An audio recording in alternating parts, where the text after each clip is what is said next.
The very rigid objective culture that we live inside has enormous downsides and flaws. It's not to say we should never have an objective, but just that sometimes it's not the best way to do things. The creativity, the discovery, all of that which children naturally have, that's the original firmware.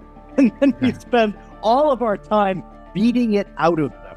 Serendipity is something that you can increase the probability of happening, but you just have to recognize you don't know where you're going. Like we did Picbreeder because we thought it was interesting. We don't have an exact hypothesis or objective, but we thought something really interesting would come out of this. When I make that identification of something being interesting, I'm using my entire life experience, all of my intellect, to make that designation of interesting. If you think about it, there's more information informing those kinds of decisions than inform objective decisions.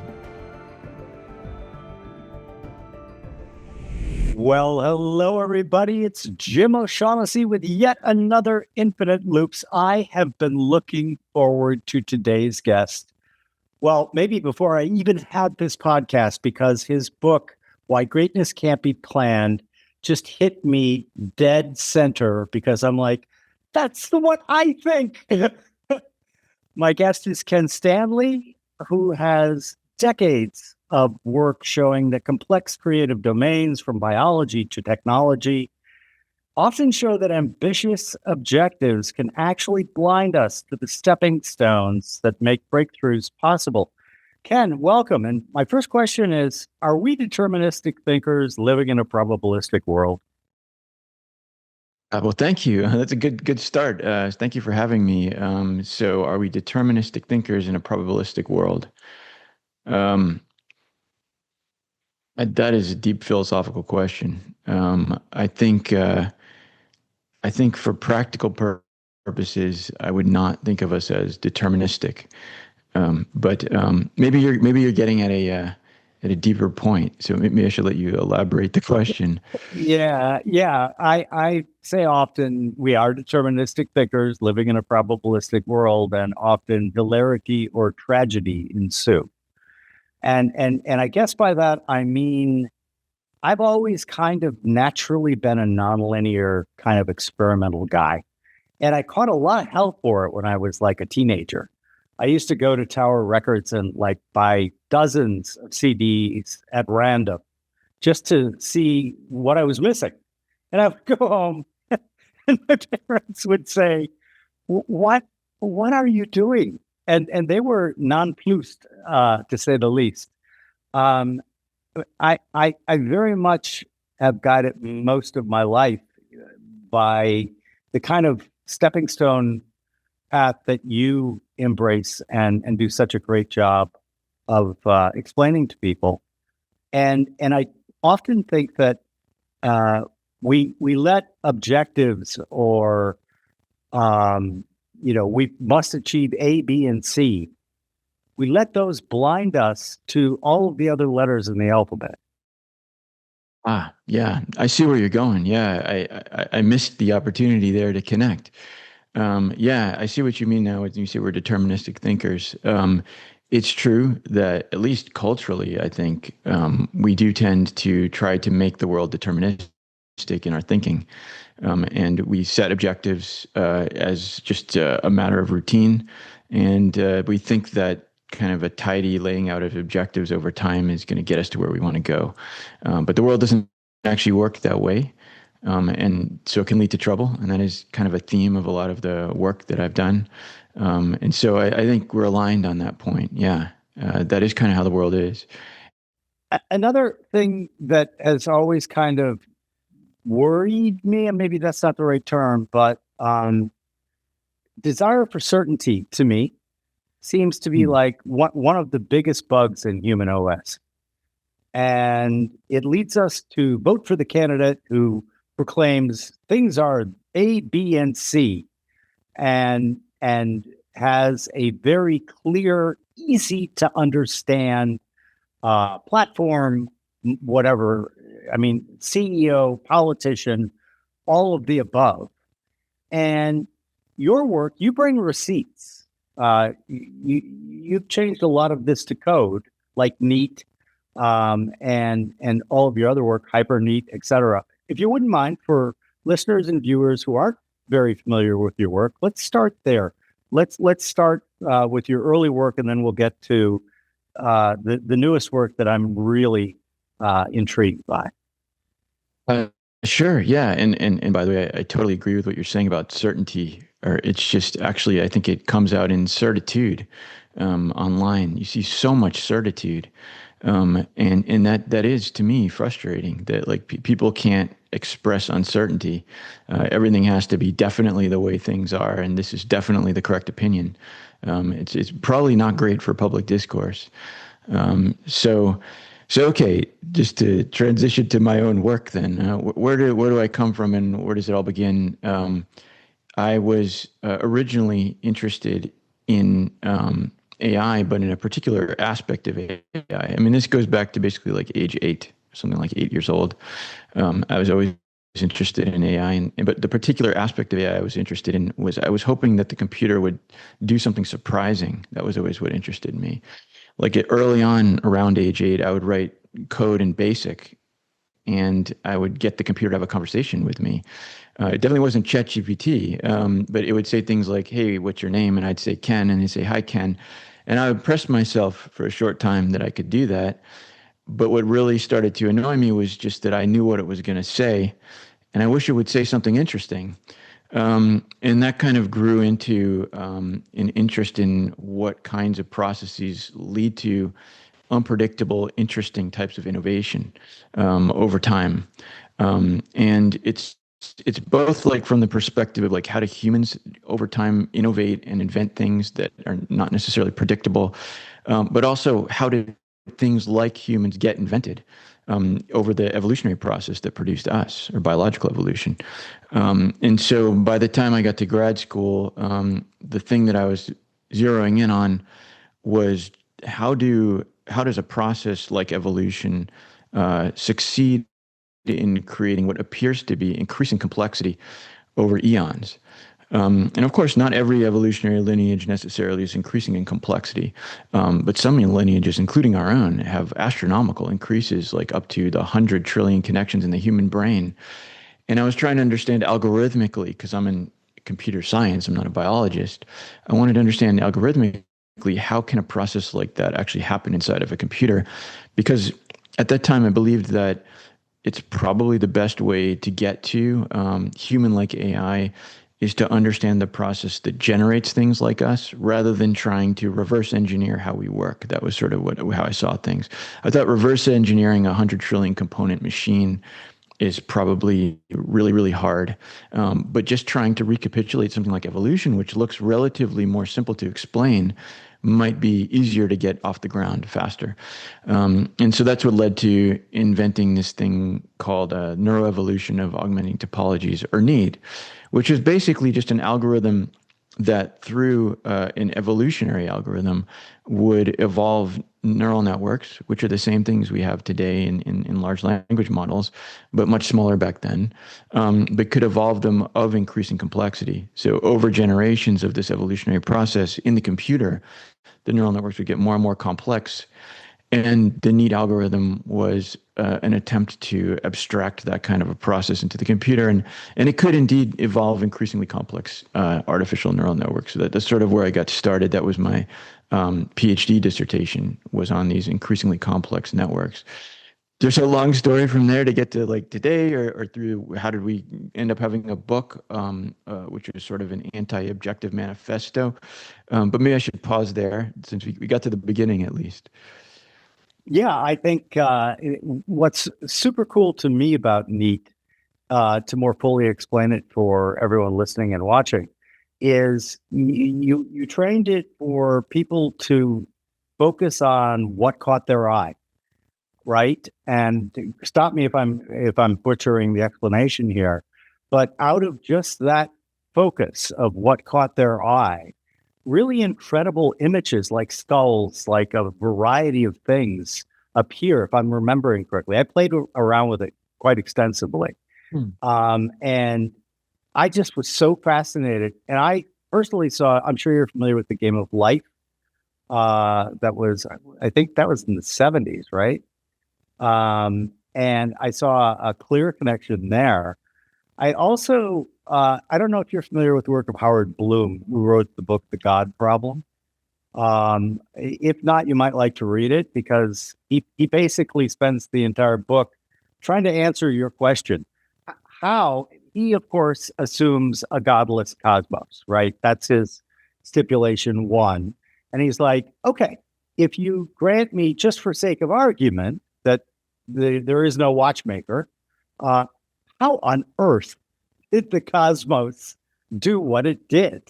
And the parallels to your work, I find, extremely fascinating because he's of a very similar mindset to you. He also he's kind of wacky, which is one of the reasons I love him.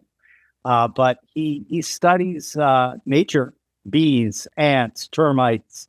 And, after reading the Lucifer Principle and the God Problem and a couple others, Global Brain, his thesis is pretty simple. It's without exploration, without the what he called bohemian bees, none of it would work. And the idea that hit me was like, I wonder if that's one of the reasons why we went through what we now call the Dark Ages. I wonder if when the Catholic Church became the most powerful institution on the planet and really didn't take kindly to heretics and bohemians and burned them at the stake, well, we got 1,000 years of darkness. How would you react? Yeah, it's true that there's a connection between this like fundamental question of how can things like us exist if nothing is really in charge, like deciding how the process should work, and the kinds of algorithmic principles that I'm interested in. They're kind of trying to answer the same question. The lack of supervised guidance in evolution is really interesting, because it's like evolution looks like a creative genius in some ways, but it's not a person. It doesn't have a mind or initiative of its own, but it's creating things that even today like defy engineering and our ability to produce. And so explaining that is very important, I think, from an algorithmic perspective. Like, what kind of algorithm is this? And you're observing. Are you mentioning the pictures that you saw with Neat? And Yeah, I just wanted to make that connection that is also relevant to this, but also that happened a little bit after Neat, I mean, a couple of years after Neat, when that started to happen. That Neat originally was not about pictures; it was just using these evolved neural networks to do usually reinforcement learning tasks, like get some kind of robotic system to have some behavior that you want. Um, and it was a couple of years later that people started to have this idea that you could take these evolving neural networks, which are increasing in complexity, and have them generate an image. And you could be the one to decide which ones should breed and create the next generation. So it introduces humans in the loop. This actually wasn't my idea. And it goes back to evolutionary art, which is like a whole area that precedes me by many years.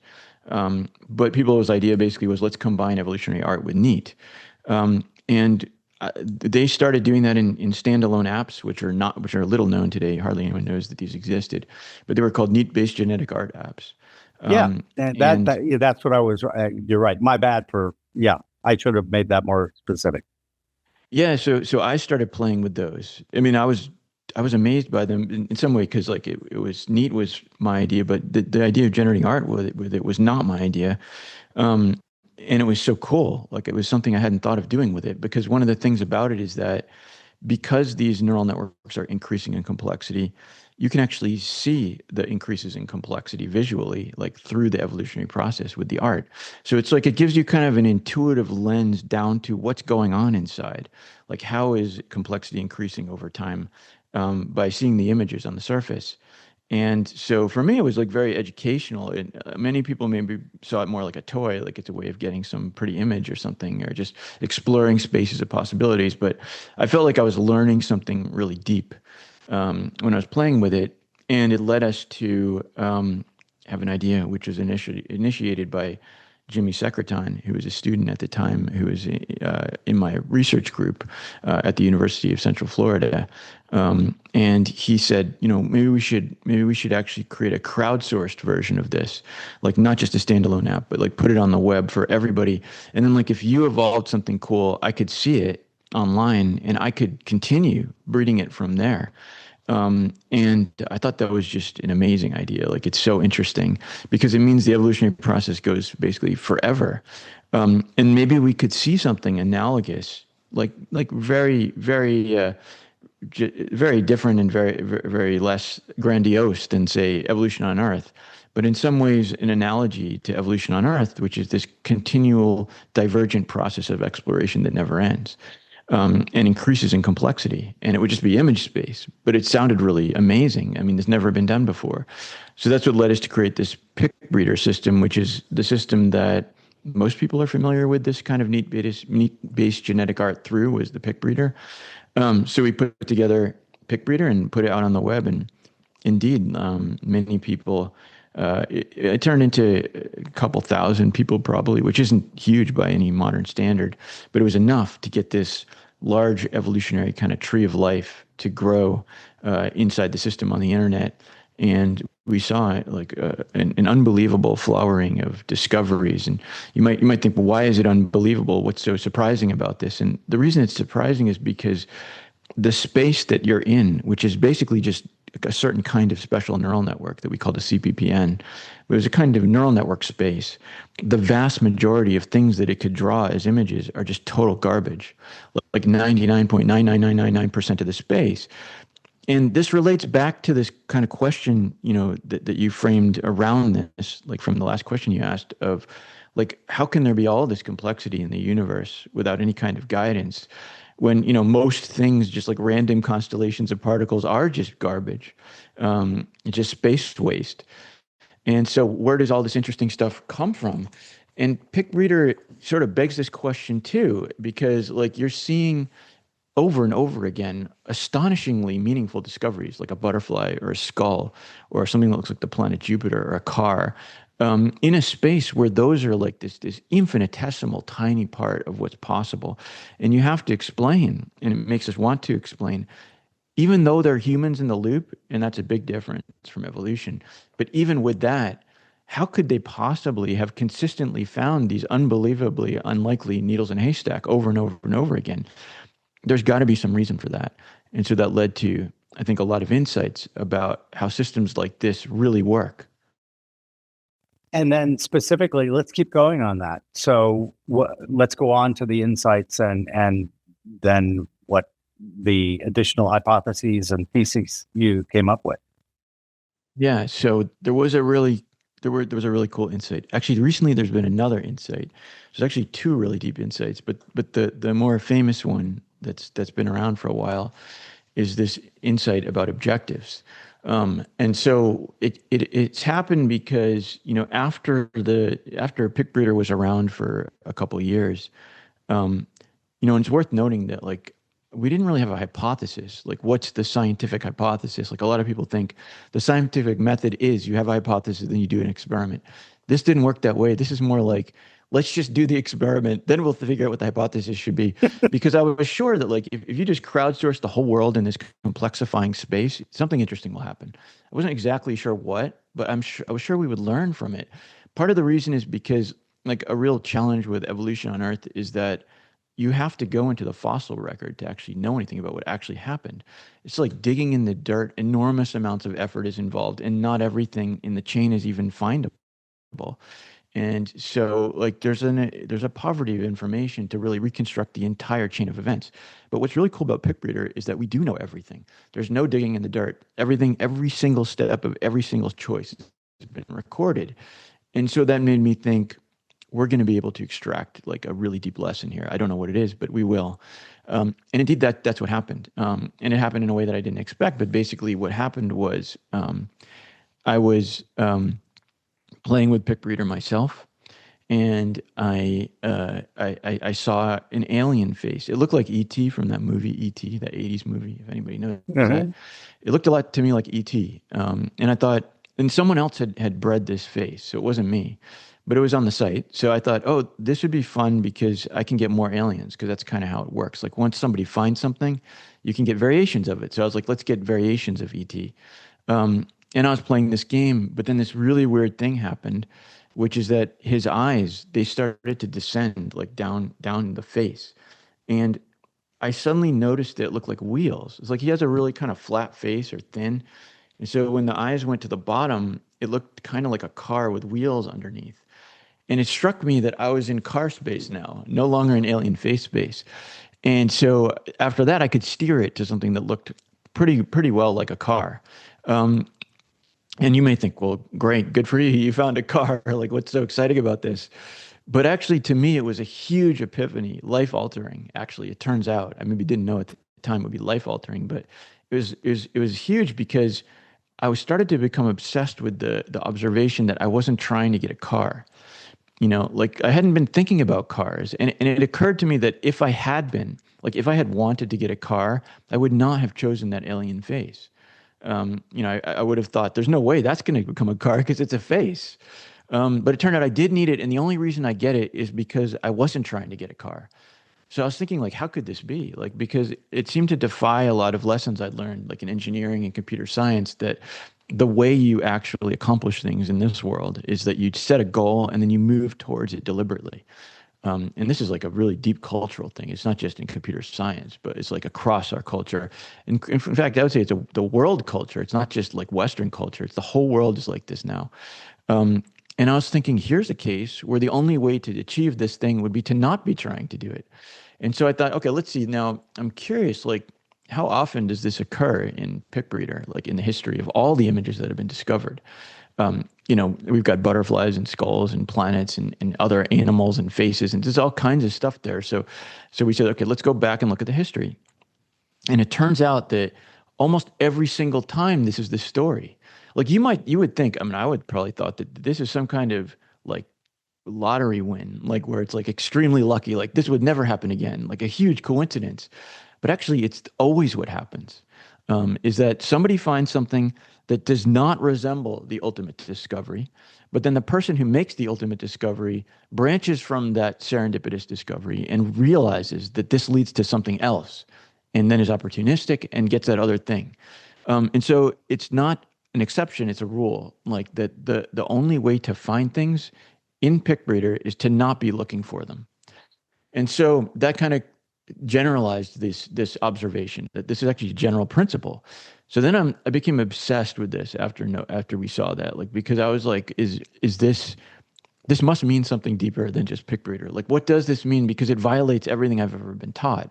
And it seems to be a principle. And I started imagining weird things. Like I was thinking, like, imagine trying to learn how to race a car, because a lot of neuroevolution or evolving neural networks with NEAT was involved stuff like trying to teach cars to go around simulated racetracks and stuff like that. So I was thinking, what if instead of trying to get it to go around the whole track, like that's the objective, we just imagine that we just say, keep trying to do new things. So it's like you crash into one wall, but you say, don't do that again. So it crashes into another wall. But I was thinking, if you just kept playing that game, it would eventually drive around the track. Even though you never told it to drive around the track, you never rewarded it for going farther.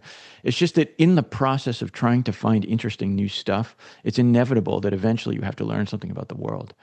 Because eventually all the silly things to do that are just trivial to find would be exhausted.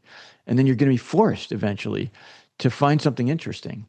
And I think that's sort of a description in a way of what's happening in pick breeders. Like people were finding things like circles and lines and curves and things that are not very interesting. But as they increase in complexity over time, they're just trying to look for anything more interesting. And then when they find something, it becomes a stepping stone. And then more interesting things can be discovered from there, just like the alien face leads to the car. Um, and so after several months probably obsessing over this, I started to think there's an algorithmic basis, like we could actually like describe this process. And we ultimately called it novelty search. I did that work with Joel Lehman. He's actually, in fact, his like first day of grad school, I remember it was like a few months after this revelation. And I just like poured this whole point onto him. Like I just overwhelmed the poor guy. He's like, it's his first day. And I was like, we don't need objectives. Like we could just do amazing things, like just looking for novelty. And like, this is so exciting. And So he was very nice and kind of like grabbed onto this point and see if you can actually implement this as an algorithm. Um, and it turns out it turned into the novelty search algorithm, which was impactful within its field. And in some ways, though, I view it as a validation of a deeper point philosophically, rather than just like an algorithm that has utility. It's more important, I think, for the deeper point it makes, which is that novelty search often discovers a better solution to something than the alternative version, which would be trying to solve the problem, which is so paradoxical. And so some people think that, oh, well, you're saying basically that the best way to solve your problem is to put novelty search on it. But that's not my point, because novelty search clearly, without any clear, distinct objective, cannot be guaranteed to solve any particular problem. It has no particular goal. Rather, I think the lesson is that it's extremely embarrassing and concerning that often it does solve the problem better than something that actually knows what it's trying to solve. And it should make us all very concerned about the actual downside of being too obsessed with pursuing a singular objective. Again, philosophically, I'm a huge fan of Taoism and the Tao Te Ching. And if you've read any about the philosophy, there's a principle called Wu Wei, which is actionless activity. And it parallels quite nicely with what you're talking about here. The challenge, so I'm in business, right? And business loves its tables, and people fight like hell to be somewhere special on that list. So I ran into a lot of troubles with trying to encourage this type of thinking. A lot of my earlier employees would look at me like I had three heads. Like, what are you talking about? You're crazy. Why would we just randomly put things together? And so I came up through asset management and quantitative analysis. And literally, I was fascinated in a similar way with just throwing algorithmic factors together and seeing what emerged. And just like you said, 99% of it was bullshit. It was just like nothing. But the 1% that wasn't was astounding. And it's like, I would have never, ever thought of that. And, right now, for example, I'm fascinated by smart swarms. I think that, with the interconnectivity that we now have globally, with the diversity of minds that are on that network, a lot of this stuff is now happening just naturally. But if you took a lot of people who were playing with smart swarms and everything else, and you told them what you just said, they would also kind of look at you like, "Oh no, I have I have objectives," and it Yeah, seems like a real cultural thing yeah, that is going to require quite a fight to overcome. yeah. And that is something that I started to see the cultural connection over time after the novelty search algorithm. So if you can imagine, like at first, because like the way I saw myself in my job is just like to do AI. I wasn't thinking about a cultural angle on this. I was just thinking like this is a very interesting algorithmic insight for the field of AI, that you don't always have to have objectives, and actually sometimes it's better not to. And I was giving a lot of talks about that because it is contrarian. So I think people started inviting me a lot to give talks because contrarian views are kind of entertaining. And so I was giving a lot of these talks, and I did gradually start to appreciate that, interestingly, this is not just about AI. And people would ask questions like, "Well, I have objectives at my company. Does this should I think about that differently?" Which is a really strange question, like at an AI conference, which is usually like about the algorithms. And eventually, I was actually invited to speak to the Rhode Island School of Design to a bunch of artists, because someone who was at that school attended a computer science conference and said, "Hey, I think these artists would find this interesting." And it was there that I really came to understand that the cultural connection is actually pretty important, and we should do something about that, because like we understand the message. I mean, we're basically the messenger, myself and Joel, and so that's what led to thinking we should write a book, because I didn't know any other way to to get the word out that like this is worth discussing. That like the very objective, rigid objective culture that we live inside has enormous downsides and flaws. It's not to say we should never have an objective. Like that would be a perversion of the point. But just that like we need to understand that sometimes it's not the best way to do things, and some resources should go to non-objective pursuits. And so I could appreciate that it's very hard to make this argument. So stories like when you say it's like hard to convince people, um, like this is kind of philosophically like a way I want to approach the business, at least in part. But everybody thinks I'm crazy. Like that story comes over and over and over again. People constantly feel like they're living inside of a culture where even if they think, well, I think that way, but no one else can accept this. And so nothing ever happens to change things. And so I think the book was an attempt to try to empower people to at least have a conversation about this. And it was a very difficult thing to attempt, I think, for myself and Joel, having only ever written to academic audiences in a narrow niche. But we said, okay, let's at least just try this. So and it's been somewhat successful since here I am on your show. So I'm getting a chance to talk about this. And I think that the cultural part of it is, I mean, it's a very unusual story in the field of AI for there to be an algorithmic insight which leads to social critique. Like I don't actually know of other stories like this. It could be the only. I don't want to claim it's the only. Maybe I'm wrong, but it's very unusual. But it's been a great pleasure, like to be able to have some kind of cultural impact also, because it's not something I was expecting. But that sort of like goes with the meta story. It wasn't my goal, and here I am now talking in kind of a social critic form. And so now I've had many years to discuss this with people. And I think I just wanted to key in on one other point you made when you talked about the difficulty of communicating this, which is the word random that constantly comes up when people worry about this point. Like that sort of an initial reaction is like, you're telling me that I should just act randomly and this is actually going to do something better than like planning it out and doing things because I have a goal. And I just want to make the point that like a very deep insight here is that it is not random to pursue things because they're interesting. Like if you think that I'm saying because you pursue novelty and interestingness that you're acting randomly, then you don't understand what randomness is. Because what is interesting, which is ultimately what I'm arguing to pursue, just do something because it's interesting. Like we did Picbreeder because we thought it was interesting. We don't have an exact hypothesis or objective, but we thought something really interesting would come out of this. It's like it opens up a new playground of possibilities and low-hanging fruit. And so the point though is that when I make that identification of something being interesting, I'm using my entire life experience, all of my intellect, to make that designation of interesting. It's not like, oh, I just spun a wheel and it just pointed to one thing and that's what I decided to do that day.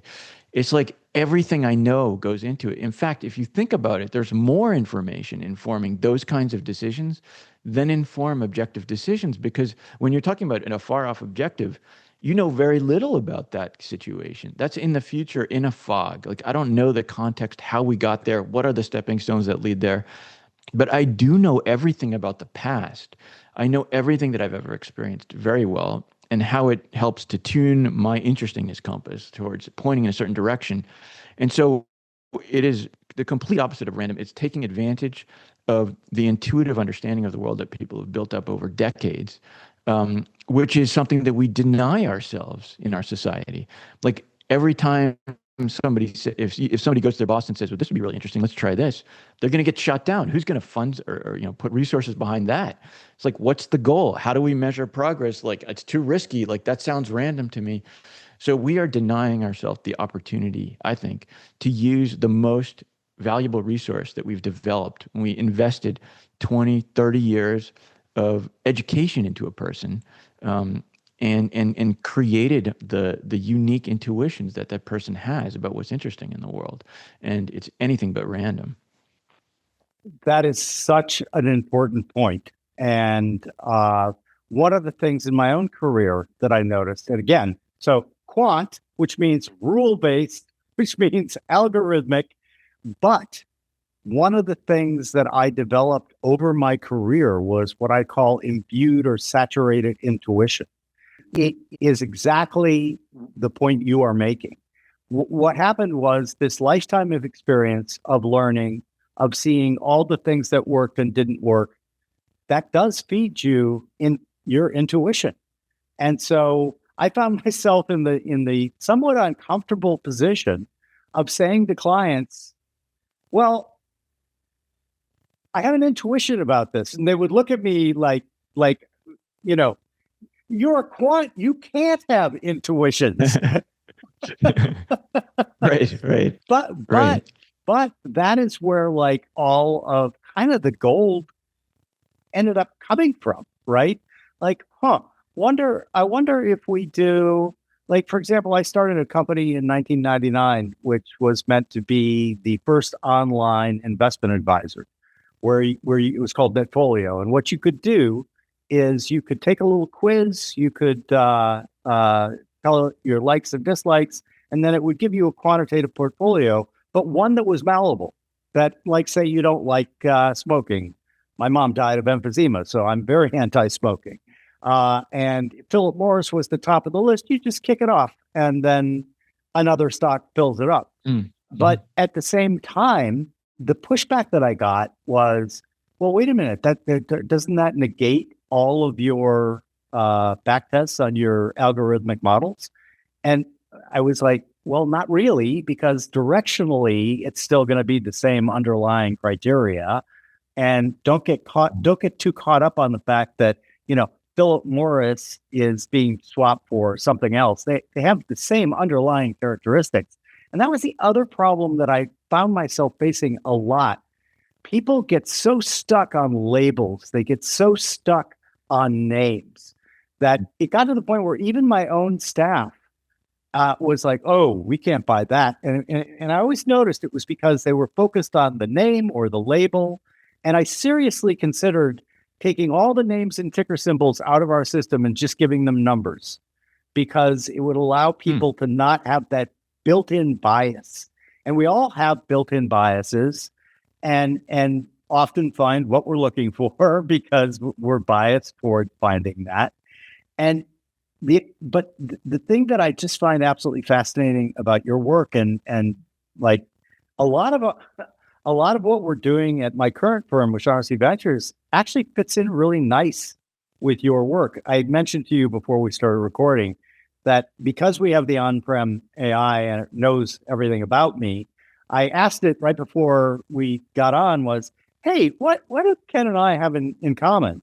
And, the number of pages to it was pretty extraordinary. And one of them was, and I this is the large language model saying this to me, so I'm not making this claim about myself because it sounded a little grandiose.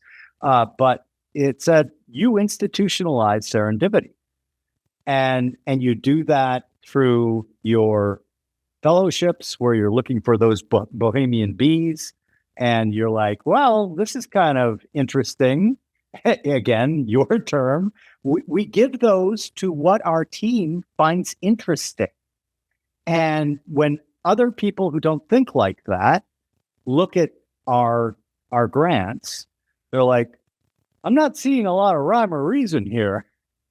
And my answer always is, well, that's kind of the point. And the other thing that drives me, I'm sure you're a fan of Claude Shannon and information theory and like how it's the novel. I mean, right?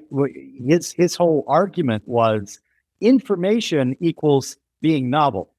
And I remember when I was reading a book about him by my now colleague, Jimmy Soni, who is the editor-in-chief of our Infinite Books division.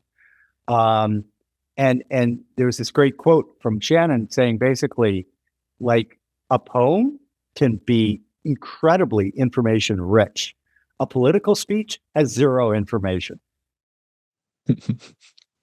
Yeah. It's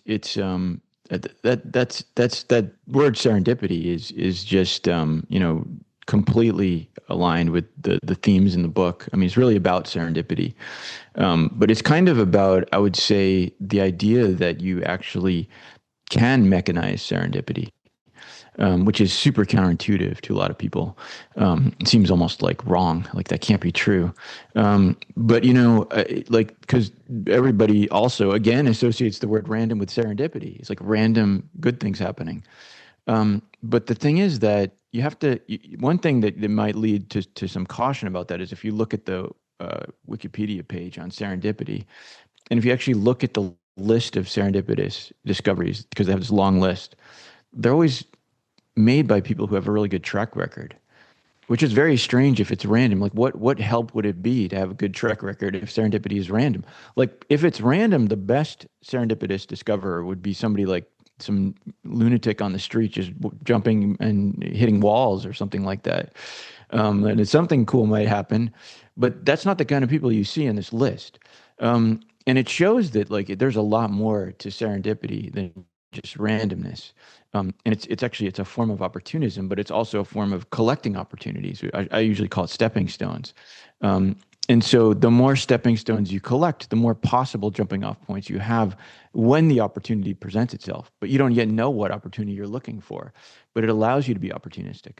And so like novelty search is, in a way, it's algorithmatized serendipity. And of course, it doesn't guarantee a particular result. So it's more like the point is that there's a way to organize things such that something interesting will happen. I just can't say what it is. But it's going to be much more interesting than if you only insist that everything you do has to be driven by objectives. You're probably going to be finding much less interesting things. If you want objectives that are guaranteed to be safe, I guess nothing's guaranteed, but as close as you can get, you won't do anything interesting. I mean, that's the trade-off. You might be safe though. By the way, I'm not trying to make any kind of like moral judgment. Like, I'm not saying that being safe is morally wrong. Everybody has a right to take the risks they want to take. And in some sense, I think we're talking about risk here, like that obviously in order to maximize the opportunity for serendipity, you need to take some risks. And you're not obligated to take risks. You can play it safe. But the one thing that I can guarantee is that if you don't pursue things that interest you, you won't do anything interesting. That's just how it works. Now, it's just that also you might not succeed. So, there are different risk tolerances. And like, I think people, depending on their tolerance, might build up a cushion behind themselves before taking their risks. But other people are willing to take risks right away, and so it just depends on the person. But ultimately, like serendipity is something that you can increase the probability of happening, but you just have to recognize you don't know where you're going. Yeah, and I think your idea about it being risk-based is spot on. I think that it's always really fascinated me that, we have the distributions that we have. It seems to me that a fairly large majority of we humans are risk averse, right? And rule followers and doing everything to maximize safety. And it's a bit like AI, right? If you maximize the objective function for safety, well, you're probably not going to find anything interesting, right? You might be safe. I don't know about that, by the way. I think you can argue that. You can argue that maximizing the objective function for safety does not make you safe. But I have a young friend, George Mack is his name, and he's got a thesis which he calls increasing your surface area for luck. And it fits beautifully with your way of looking at the world. And he is able to articulate it in a fashion where people who haven't thought really deeply about this go, oh, yeah. And so his way of doing it is to set up a dichotomy. And he says, if you have two opportunities for this evening, right? Go with the one that maximizes your surface area of luck. And so then he gives an example. You could lie on the couch and watch Netflix, or, hey, you got invited to this art event in Manhattan, and which one are you going to choose? Well, if you're trying to increase the surface area of luck, you're always going to choose going to the art event over watching Netflix. I teased him and said, yeah, but what if like you're watching something on Netflix and you just suddenly think, I never thought of that. And he laughed, of course. Yeah. But it's kind of something that we've been trying to create an operating system for. Basically, never turn search off, maximize for novelty, pay for novelty, gate it with kind of minimal criteria. Remember the good forks. You've got to always, that's your stepping stones. You've always got to bank the stepping stones so that you have a plethora of jumping off points. It's not, your point is very well taken. We're not like giving people fellowships to go throw themselves against walls in the city. But we do have a relative minimum amount of criteria that we will then be willing to pay for novelty. And when we find it, we keep it. And then we sort of, from a business point of view, commit after a quorum seems to be like, okay, this seems to really be working. And then we lean into that. And the challenge goes back to what we started our conversation.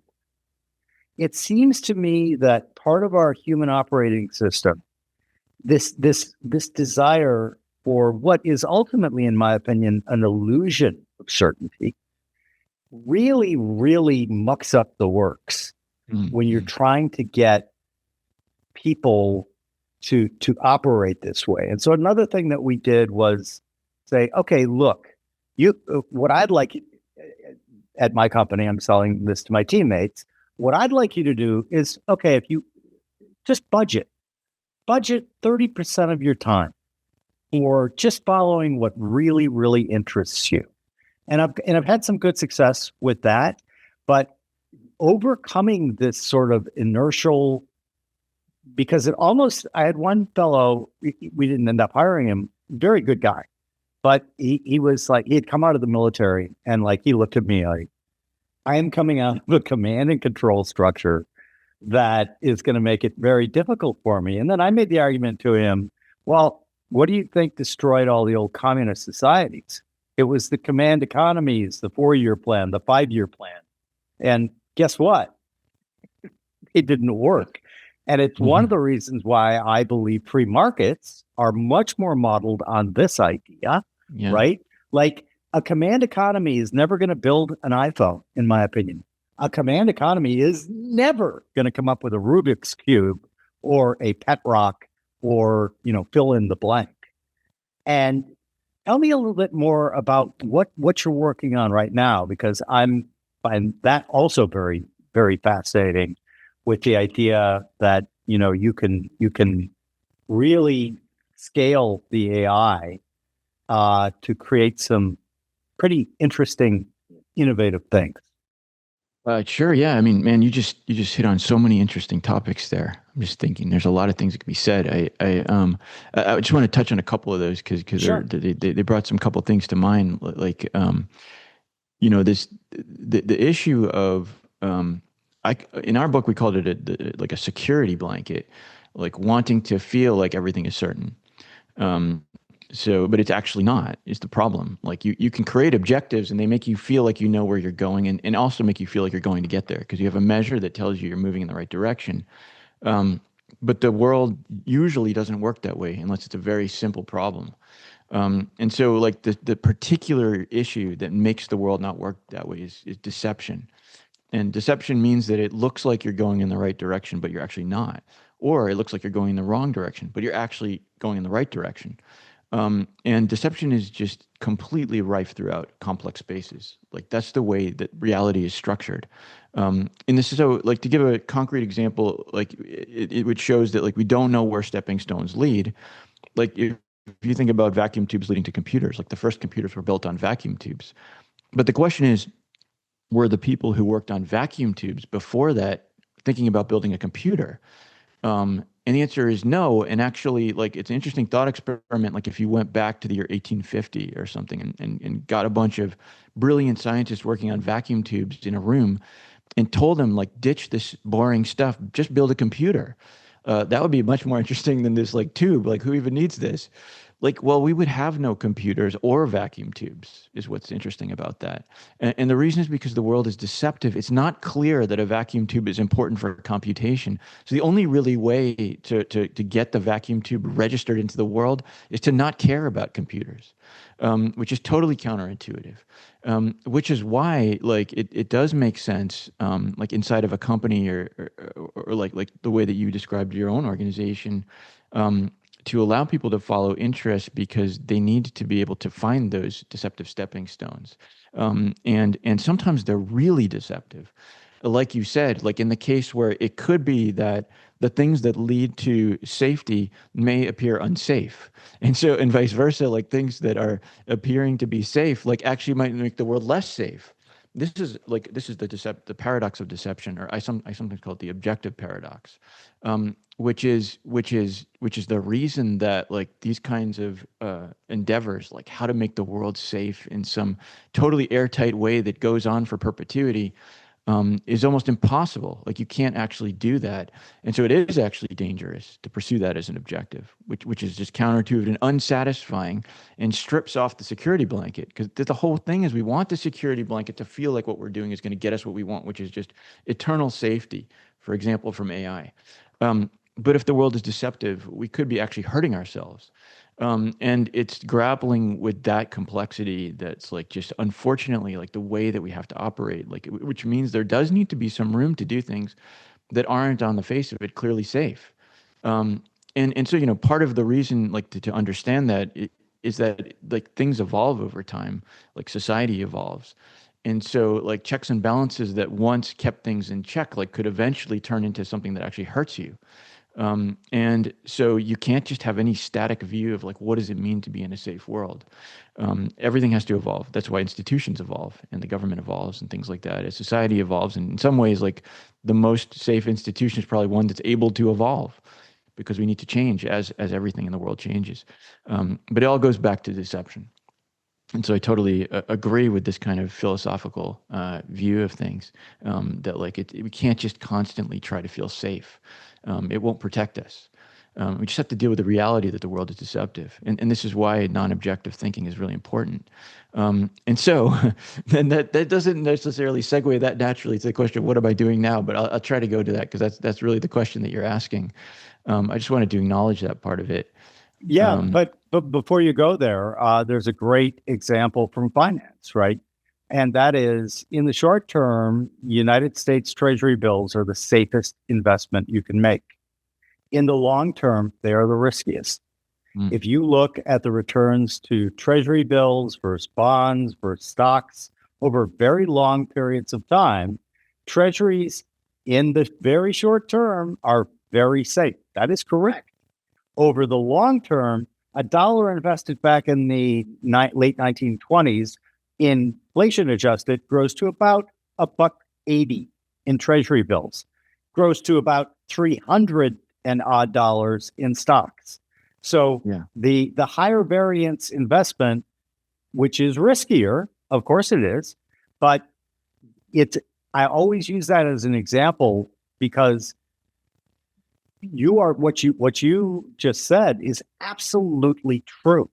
Trying to, and like, I don't know if you're a fan of David Deutsch, but his book, The Beginning of Infinity, he makes this case beautifully. He builds a beautiful scaffolding for if you try to be through precautionary principle and just lock everything down, that is the least safe thing you can do. Life is a verb, it's not a noun. Yeah. And people always bring up David Deutsch, and I'm really embarrassed to say I still haven't read the book. I have to because like everybody says, hey, you must have read David Deutsch, so I should do that. You should. I think you really, and I would recommend starting with The Beginning of Infinity, because what's beautiful about it is he really builds a very robust intellectual framework for what we're talking about right now. He gives it reasons. Like he has a great quote in there. What goes some? I'm going to butcher it, but it's like, hey, what were people talking? What were the smartest people talking about in 1900? What were their opinions on quantum physics and the internet? And his answer was, they didn't have opinions on quantum physics and the internet because it hadn't been invented. Right. Yeah, yeah. I mean, this security blanket issue is a very serious problem in society, I think. Is that everything is saturated with this need to make everything mechanized so that we can guarantee that we know where we're going, which is all just security blankets thrown on top of everything. And it's just so naive and unrealistic, and it's thwarting innovation and actually making the world more dangerous. And I look at it like I was, because I was a professor for a long time. The pain point where it often bothered me was in applying for scientific funding, because always, like, the National Science Foundation or other agencies that can fund research, they want to know what your deliverables are going to be. They ask for, like, the impacts and, like, what's going to happen. And it's like, I just want to be like, I don't know what the impacts are yet. Like, by you forcing me to tell you and know what's going to happen, I can't tell you the most interesting ideas I have, and I know they're not going to get funded because I don't know where they're going to lead. And yet, like, the entire, like, funding industry is built on this premise that you can just tell the people where you're going. And it just seems to me, it's really irritating and frustrating to me. It's like, I'm okay with, like, some amount of grants doing that. Okay, let's have some safe areas where people just do things that are modest, that we know we're going to be able to get something out of. But I mean, come on, this is supposed to be about innovation. Like, ultimately, some amount of resources should be devoted to things where we don't know where we're going. That has to be the case. But it's just this security blanket culture that just completely saturates everything. And so yeah, I'm hoping the book does a little bit to nudge the pendulum in the other direction. Well, it certainly did in our case. I mean, like, one of the reasons behind the fellowship and grant program was because we wanted to do exactly that. I could not more vehemently agree with you about the funding issue, is particularly in the sciences, to the point where one of our objectives as we build out our own AI system here at OSV is I want a portion of it to devote it to just developing and publishing automatically to a accessible database for everyone to have access to null hypotheses, right? Because it's like Sherlock Holmes, right? The Hounds of Baskerville. The only reason that he figured out that they knew the intruder was the dog didn't bark. And via negativia, it just doesn't seem to be in our cognitive firmware. And it's just like there's so much richness there, and Yeah, yeah. and we just avoid it. And your point about the safe funding, I think it has significantly retarded advancements, not only in science but across the board. It's gotten institutionalized. It's gotten groupthink. There's an omniculture that covers that. And you look around and you think, oh my God, look at all the advancements and innovation that we made like 50 years ago, and specifically in like physics and the deeper sciences. Like the last 50 years, bupkis. Yeah. Yeah, it's true. But I think there's an interesting thing to think about in what you were saying, because you mentioned the firmware. And so, because this question is it kind of deep in our firmware that we kind of have a desire and need to live this way? Or is it just a cultural artifact? And sometimes I think about children, because I think you don't see it in their firmware. Like, you bring a little toddler to the playground, like, they're not going to say, what are my goals for today? Like, I'm going to learn how to climb that monkey bar. That's what like, and then I'll be better at monkey bars next time. Like, they don't think objectively at all. It's just like they see a playground. It's just endless opportunities. And that's, like, really fun. And so maybe it seems like to me that it's been beaten out of us culturally. Because, like, as soon as you start, like, the first grade, then you're basically saturated with goals. Like, this is what you should do. This is what you need to accomplish. And you're taught through reinforcement that, like, if you do the thing that you were told to do because it was your goal, you will be rewarded. And reward after reward after reward over decades. I mean, you just learn that that's how the world works. Because I remember in high school, like, I remember thinking, I thought, at least to myself, I have a lot of ideas. Like, I would write down ideas when I would have them.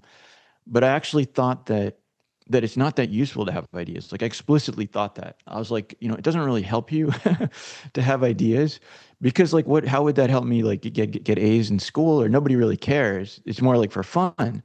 But it was an absurd thought. Like that you could grow up thinking that is absolutely crazy.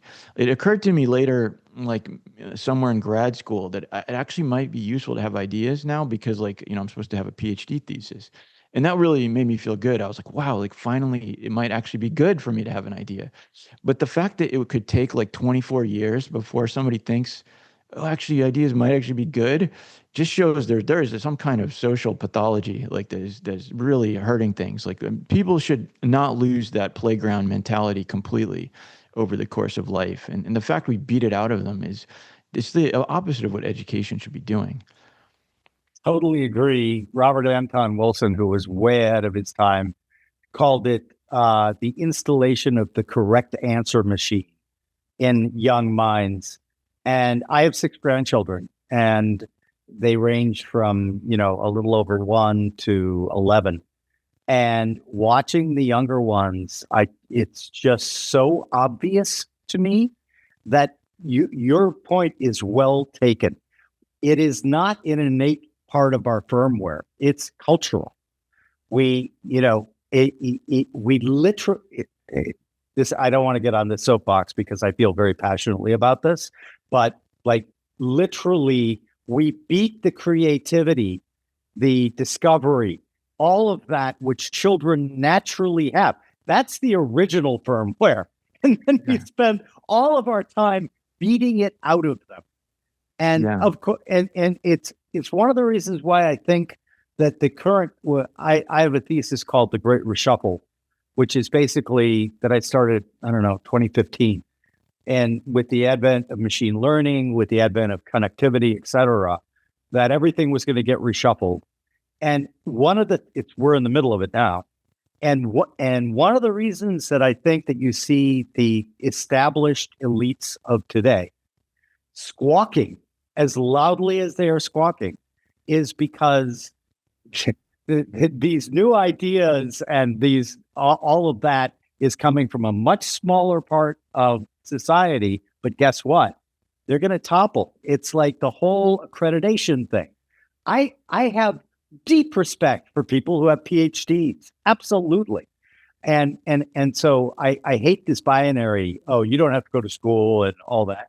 Well, yeah, you do for a lot of very serious things. But what happens is we tip over into being just slaves to credentialism. And I think that's a mistake, right? It's like I mentioned to you, our CTO was very young. He doesn't have a PhD, but his proof of work is absolutely extraordinary. You can, if you're a little more open-minded, you can find these things that don't have to go up that traditional ladder. I think that's we're breaking with that past, but the culture takes a while to catch up. It's much slower. Cumulative cultural evolution is a lot slower than I think both you and I would like it to be. Yeah. I mean, it's almost like I think risk mitigation won out over innovation or something. Like risk mitigation seems to be so popular, even though it's not talked about as if it's popular. But it's like it just overwhelms everything. And people are taught implicitly through school that like you do things to mitigate risks. Ultimately, like make sure that you turn out fine and you can protect your family and things. Obviously, these aren't bad things. But like there's this other aspect of the world that like it's just not really being fostered, which is less objective. It goes back to like the original insights in Picbreeder. Like ultimately, this has to do with sometimes doing things without having an objective. And by the way, objective is connected to the word metric.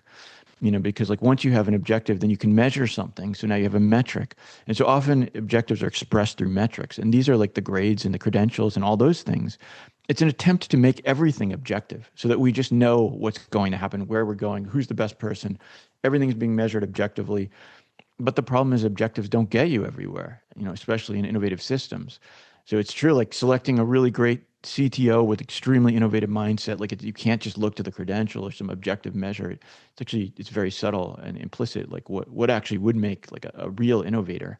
So I think these are really important social challenges to overcome. Just the way culture has evolved. And actually, I just want to give one anecdotal story because it just reminds me of this. Like this really came up when a long time ago when I was trying to start a company, and I was a professor at the time, and the person who from the university side, whose job it was to shepherd the deal because they want to make sure about compliance and things like that, was a compliance officer. And this made things unbelievably hard because the only incentive there is just that it complies with everything.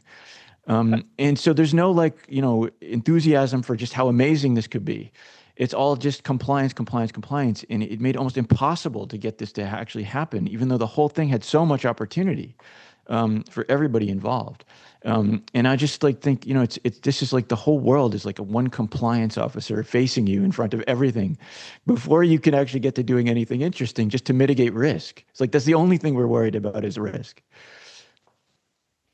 And of course, we have suffocated a lot of innovation just through the explosion of regulations and rules and laws and everything else. Again, when you say compliance to a guy who made his bones in finance markets, it is the most regulated of many, not the most, but one of the most regulated of all industries.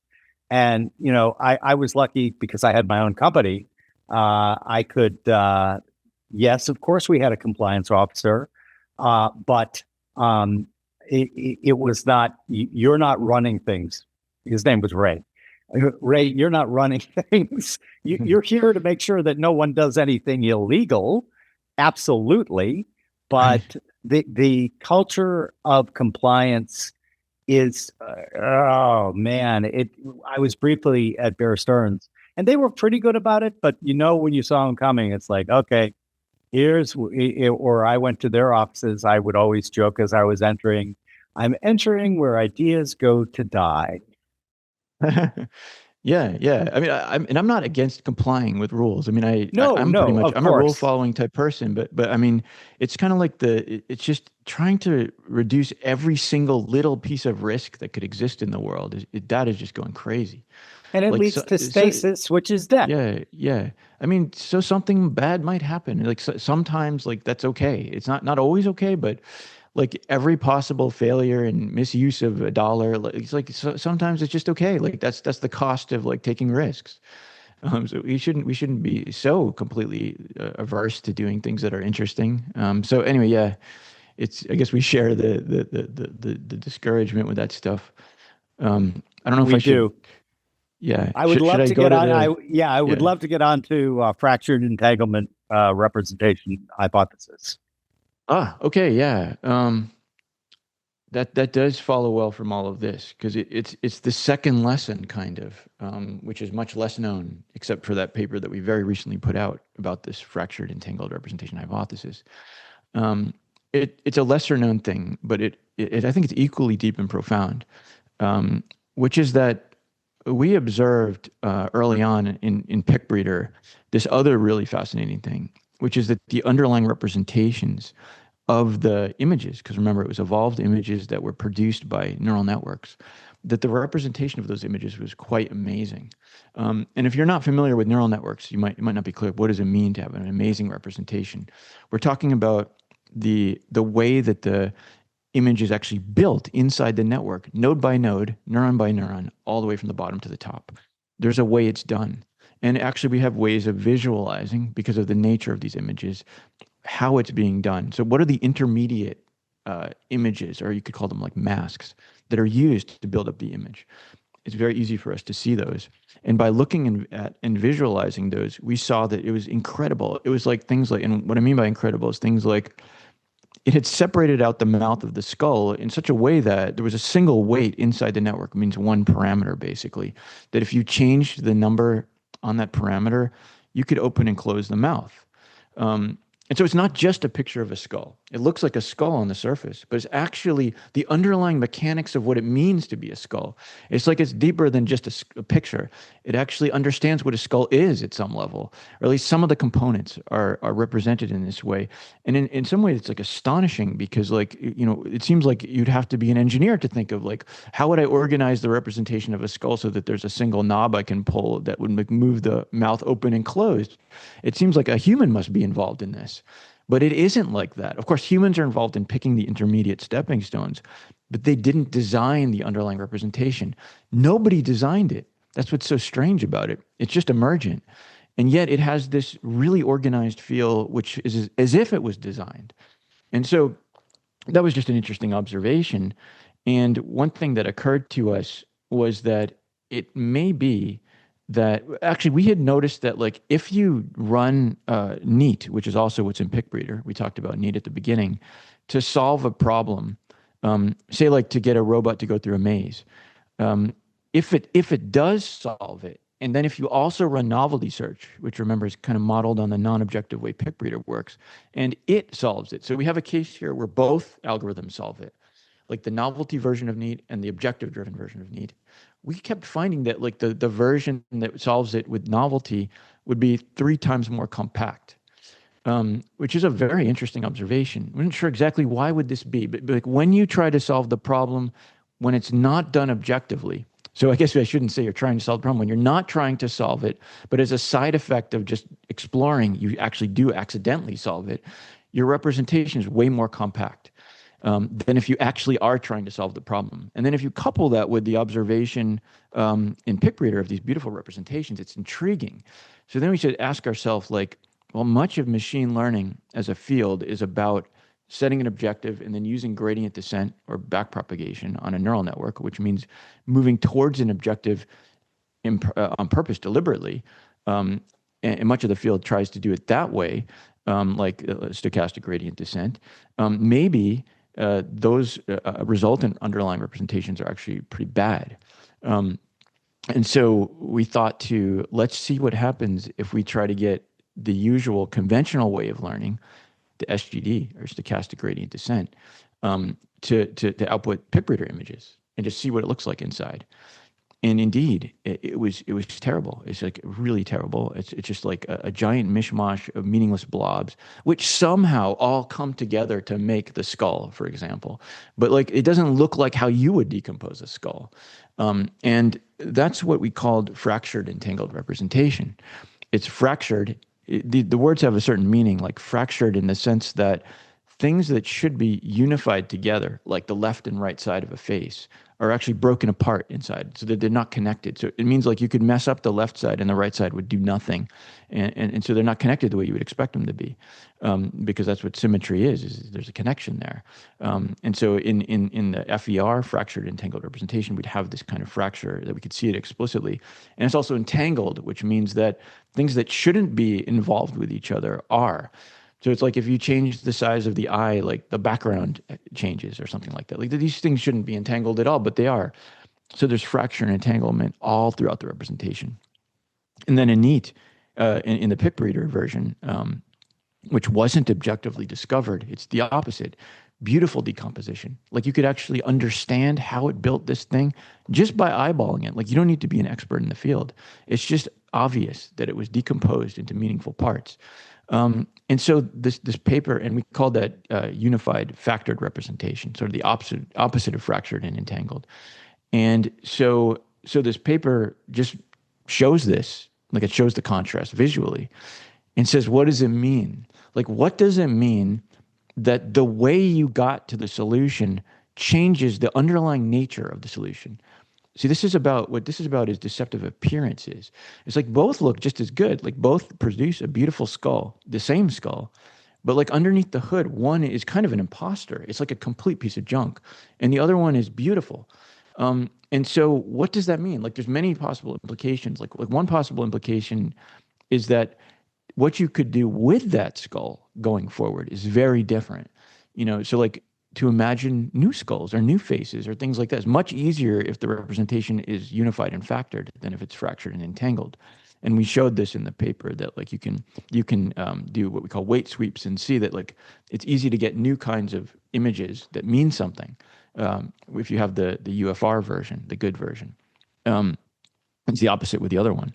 And so that's one really deep point, is that like the continued use of these things is impacted, which is really important in the world of LLMs now, or large models, because what does it say about their potential creativity if they're characterized by FER, or fracture and entanglement?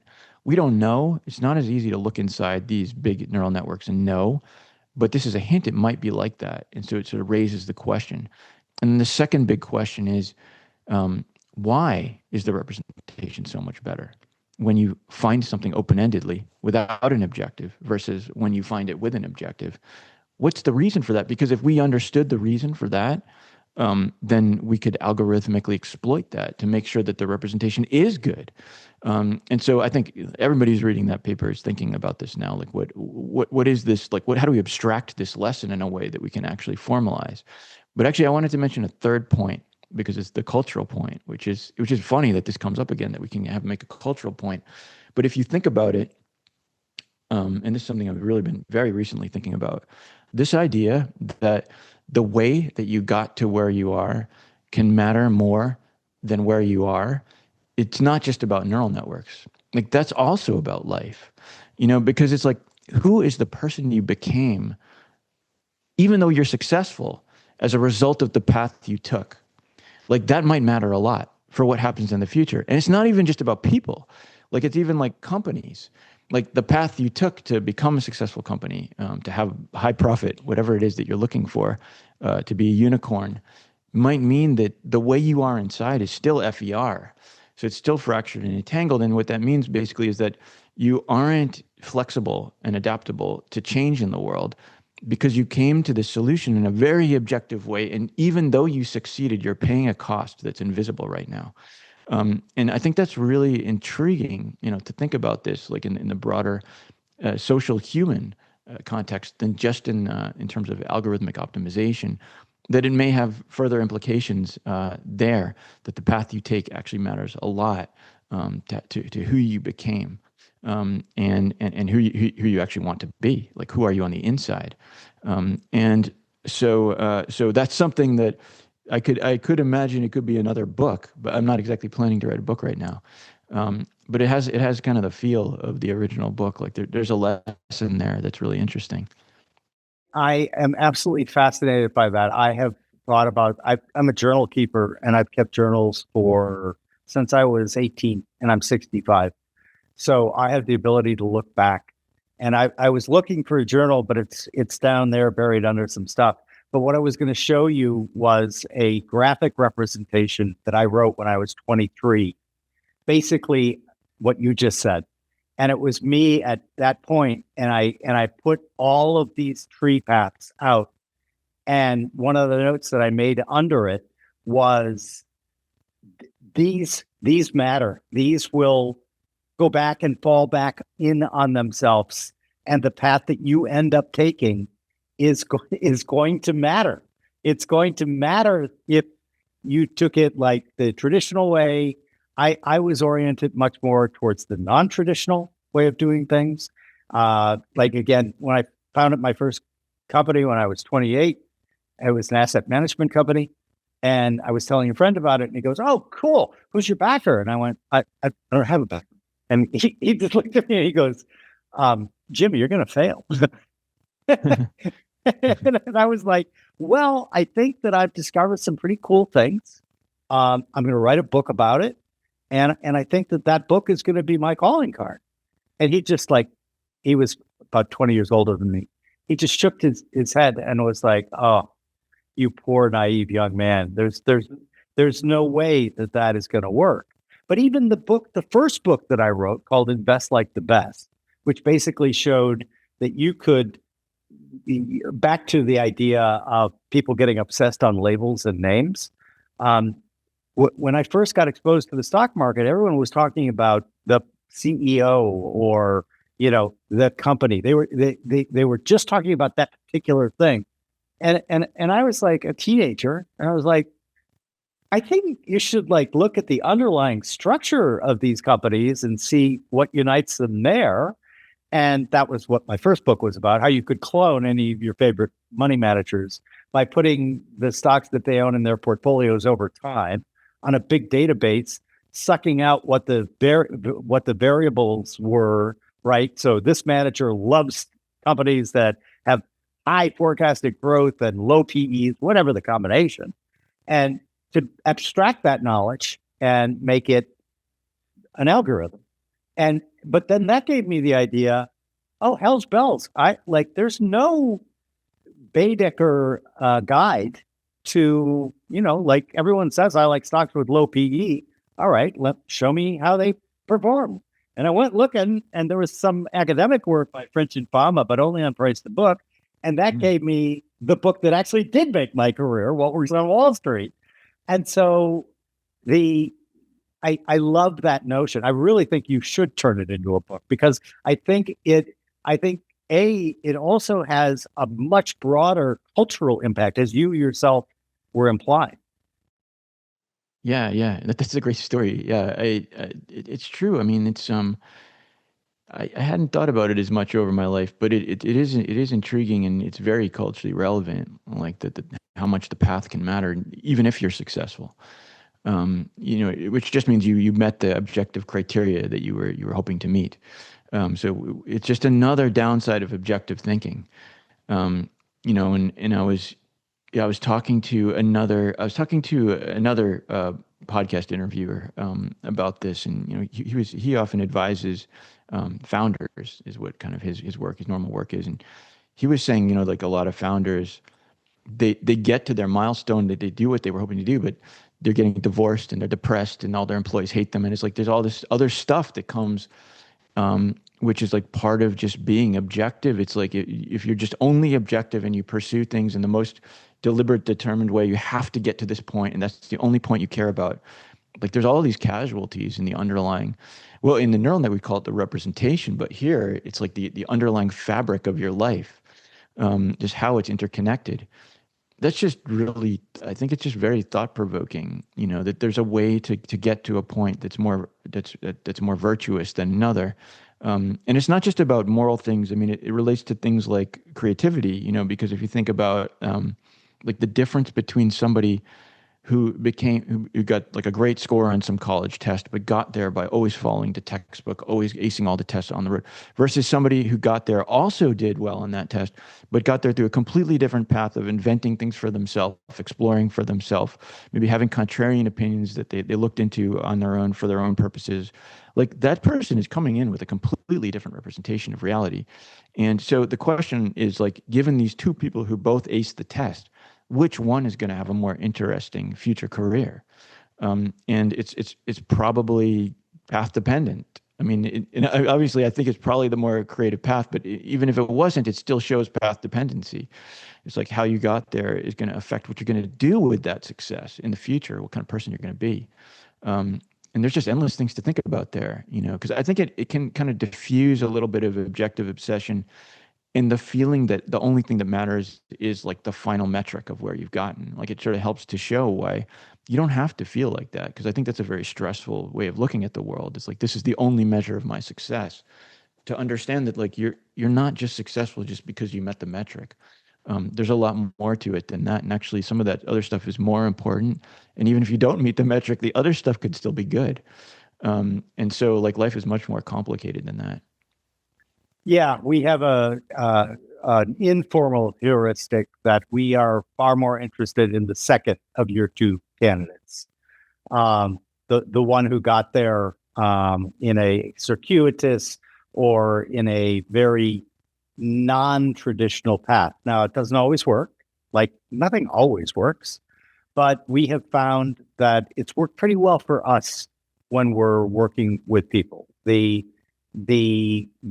ladder climber is what I call them.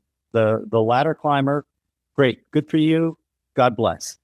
We're much more interested in the one that is like, I wonder if there's another way for me to get there.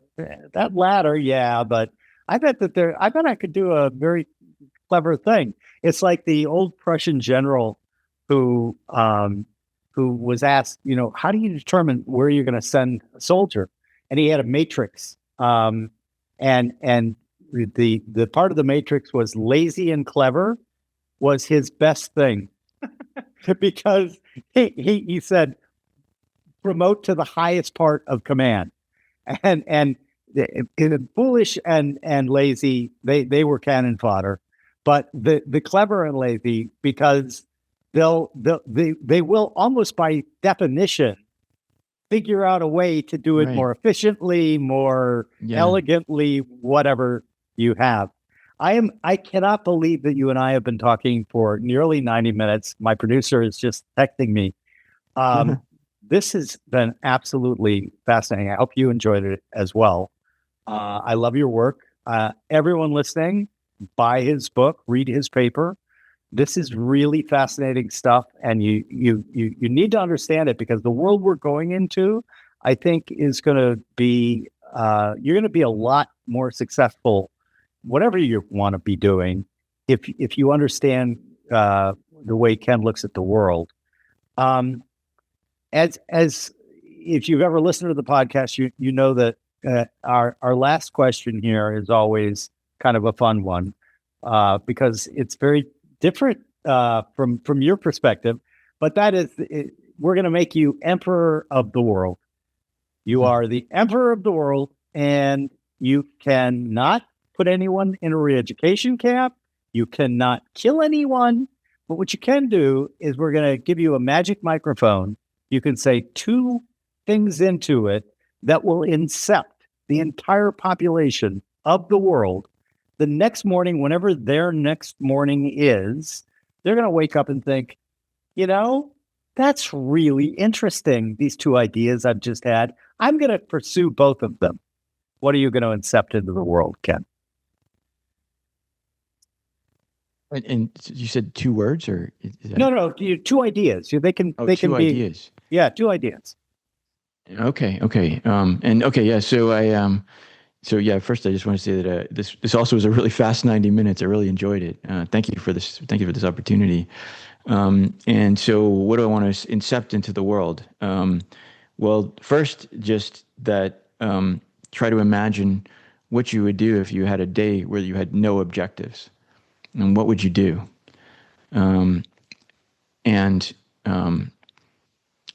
secondly,